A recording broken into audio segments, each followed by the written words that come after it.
30 years ago, in a quiet suburb just outside Washington, D.C., a young mother was killed inside her own home, 3 days before her 38th birthday.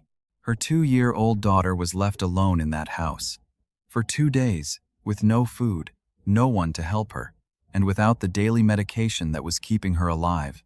The man responsible walked away, built a life, raised a family of his own, and for 30 years, he was completely invisible. No arrest, no suspicion, not even a speeding ticket. What eventually brought him down was not a witness, not a tip, not a confession born from guilt. It was a single bloodstain on a washcloth, and an amateur genealogist working alone in her spare time for free who refused to believe that a cold case was the same thing as a closed one. This is the story of Robin Lawrence. And before we dive deep into this story, tell me where you're watching from in the comments. And if you enjoy true crime stories like this, don't forget to like and subscribe. Robin Lawrence was not someone you forgot easily. Everyone who knew her described the same quality, a warmth that filled every room she walked into. She was the most outgoing of her siblings, the one who laughed loudest, loved hardest, and had a way of making everyone around her feel like the most important person in the room.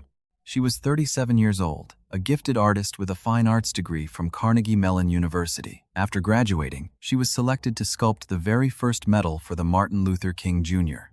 Nonviolent Peace Prize, the medal that was placed in the hands of Rosa Parks. For her parents, who had grown up in Memphis, Tennessee during Jim Crow, who had lived through segregation, who could not ride in the front of the bus or visit the zoo except on designated days, that moment meant more than words could hold. Their daughter had created something that honored one of the greatest movements in American history. Her father, Robert Sr., said she was a powerful lady in this world, and he meant every word. Robin met Ollie Lawrence in Washington, D.C., and married him on New Year's Eve, 1989. 3 years later, their daughter Nicole arrived, though her birth came with a frightening complication. Nicole needed a liver transplant in the earliest weeks of her life. She pulled through, but from that point forward, she would need immunosuppressive medication every single day. Without it, her body would reject the transplant. It was not optional. It was not something that could wait. By the fall of 1994, the Lawrences had settled into their home in Springfield, Virginia, a calm, tree-lined suburb just outside the nation's capital. Robin was working in advertising. Ollie was building a career as an airline executive. They were renovating the house, fixing up the yard, living the kind of ordinary, hopeful life that most families take for granted. And then, in one night, all of it was gone. The last confirmed contact anyone had with Robin was around 6 o'clock on the evening of Friday, November 18th, 1994. Ollie was already gone on a flight to the Bahamas for a work trip. Robin was home with Nicole. The house was quiet. That same night, a 22-year-old Army soldier stationed in nearby Arlington, Virginia, drove into Robin's neighborhood. He knew the area well. He had visited friends who lived close by. He had been drinking. He came prepared. He was not there by accident. He forced entry through a window screen at the back of the house. He went inside, and what followed was a brutal, sustained attack that left Robin Lawrence dead in her own home. She fought back. The evidence made that clear. She did not stop fighting. When lead crime scene detective Mark Garman arrived 2 days later, he documented a scene of tremendous violence. Nothing had been stolen. There was cash in the bedroom, jewelry on the dresser, all of it untouched.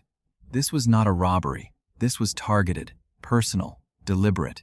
But what stopped even the most experienced investigators cold was not the violence itself. It was what they found beside Robin's body: tissues and empty baby bottles. Nicole had been alone in that house for 2 full days. 2 years old. She had wandered the hallways by herself, with no understanding of what had happened, only that her mother was hurt and not responding. In the way that small children do, she had tried to help. She brought tissues the way she had seen her mother use them on cuts and scrapes. She brought her baby bottle to where Robin lay, and she waited, the way she always waited when she needed her mother. She had gone without food, without her life-sustaining medication, for 2 days.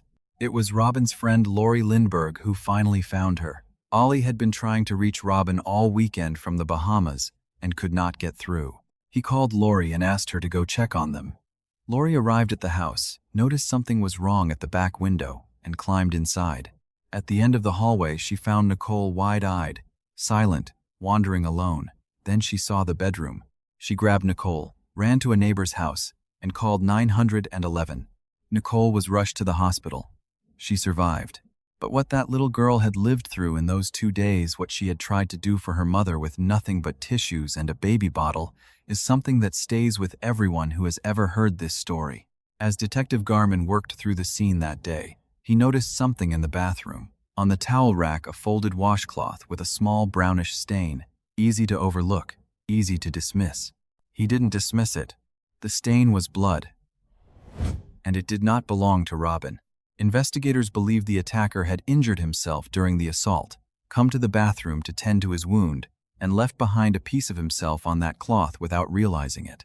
They extracted a clean, strong DNA profile from it. That profile was uploaded to CODIS, the FBI's national DNA database, and then detectives waited for the match that would end the case.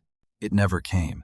Investigators, as they always do in cases like this, looked first at those closest to Robin. The scene appeared personal. The husband was out of the country during the attack. And when detectives dug into the marriage, they discovered Ollie had been having an affair with a colleague. It looked, on the surface, like it could fit. But detectives flew to the Bahamas and confirmed every detail of his alibi. He was on the correct flight. He was at the correct hotel. His colleague was interviewed.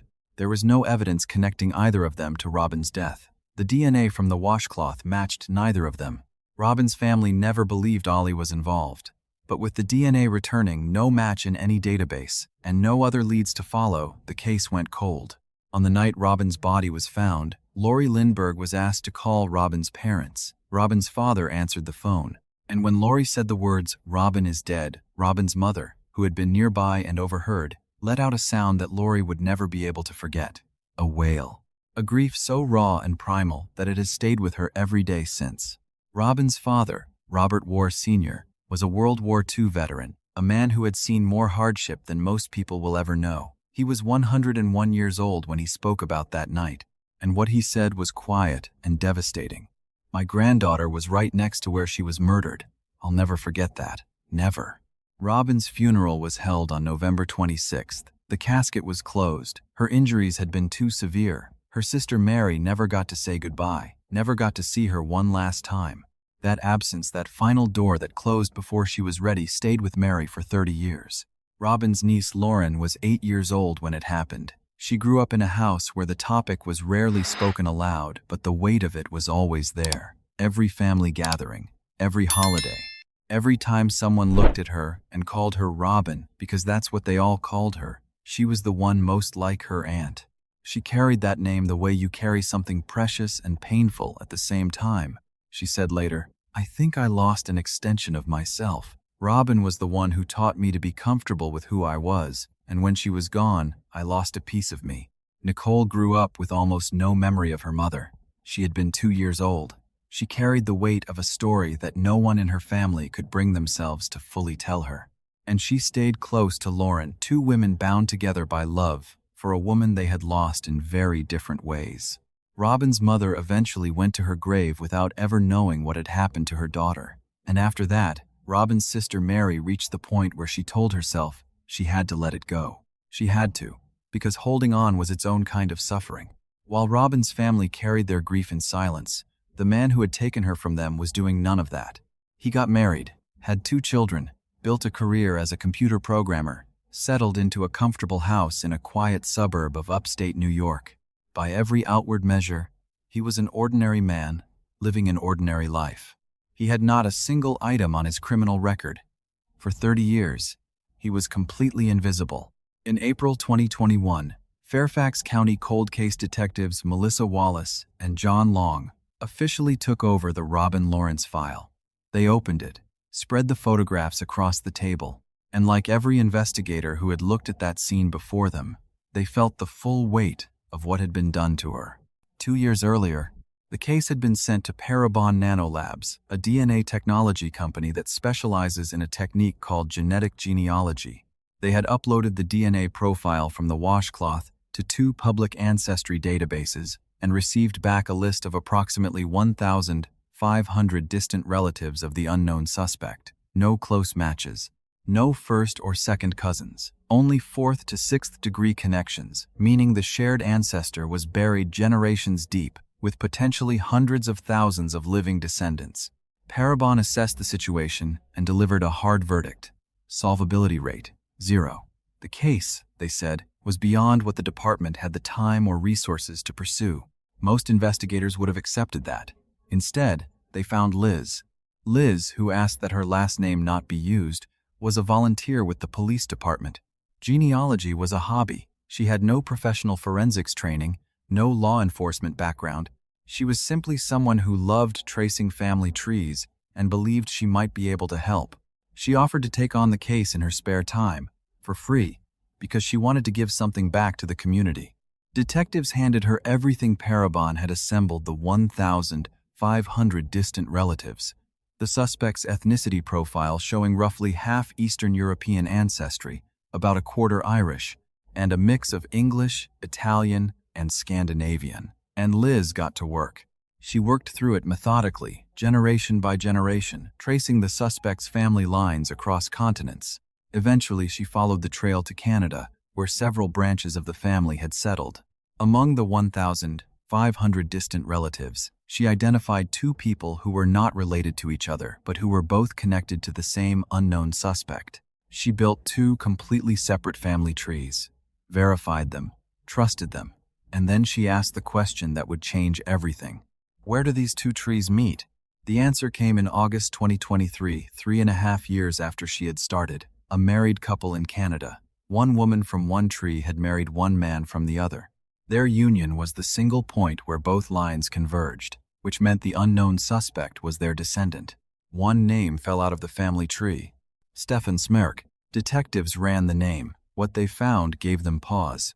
Stefan Smirk was 51 years old, a computer programmer living in Niskayuna, a small, quiet town in upstate New York. He was married to a defense attorney. He had 2 teenage children. He owned a house in a pleasant neighborhood, and he had not a single item on his criminal record. Everything about him said this was the wrong man. Then they found his high school yearbook photo. At 16 years old, his face was a strong match to the composite sketch Parabon had built by predicting the suspect's physical appearance directly from the DNA, the jaw, the nose, the overall structure. It was close enough to stop them in their tracks. They booked flights to New York.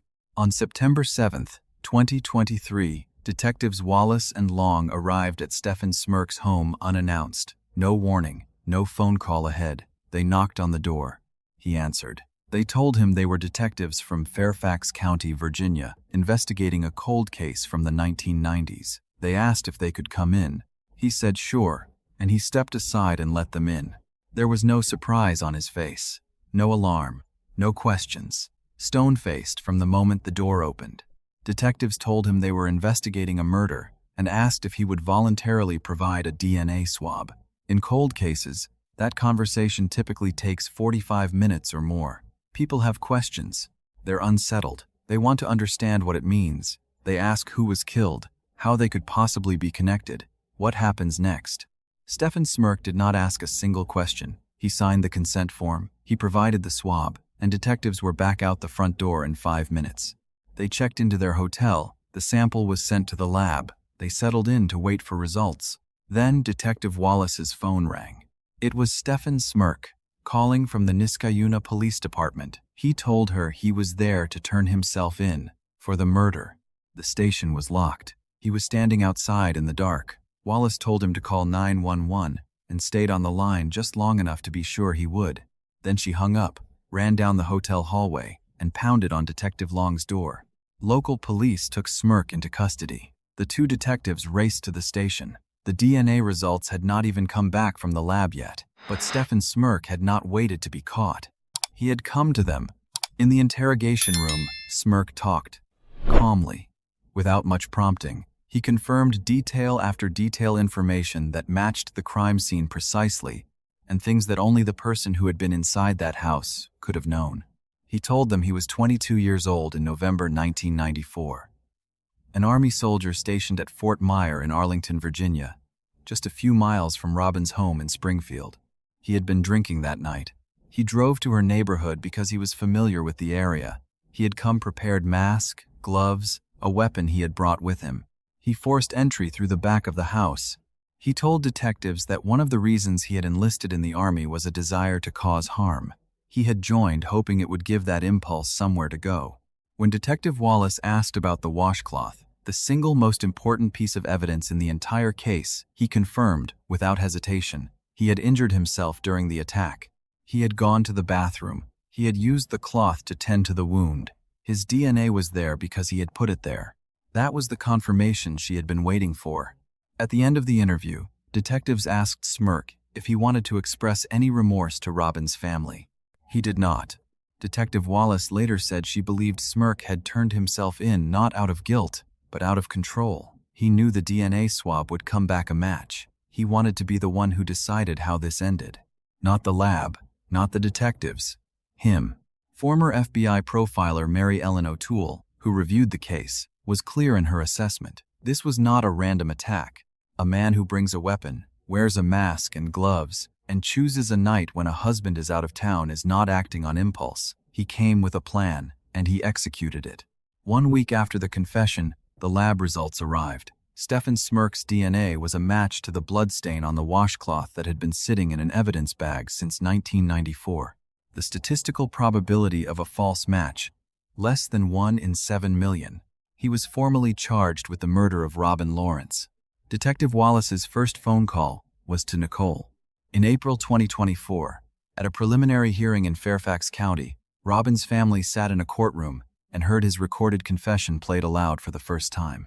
Heard his voice flat and emotionless describe what he had done to Robin.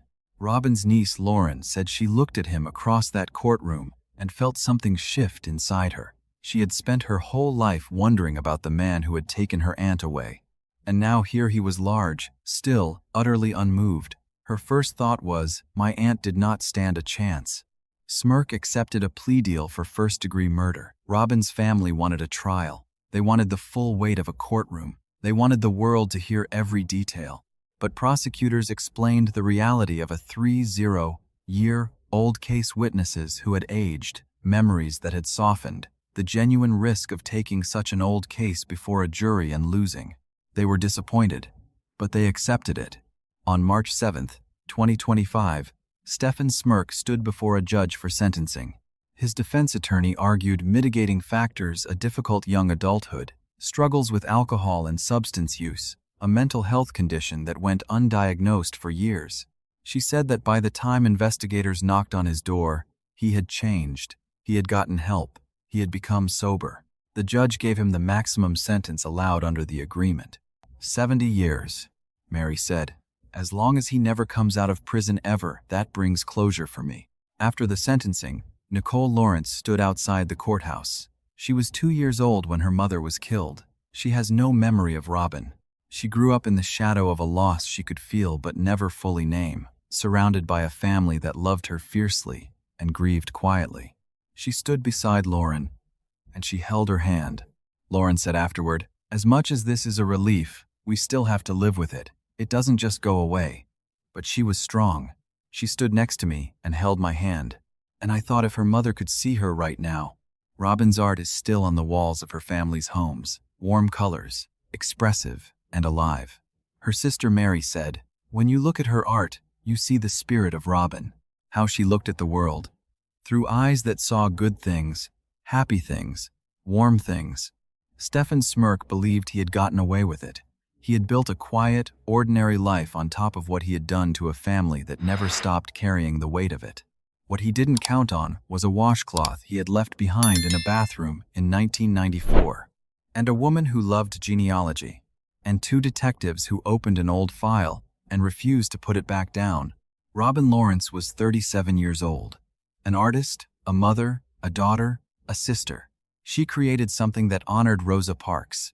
She raised a daughter who grew up to be strong. She left behind a light in the people who loved her that 30 years could not put out. She outlasted him,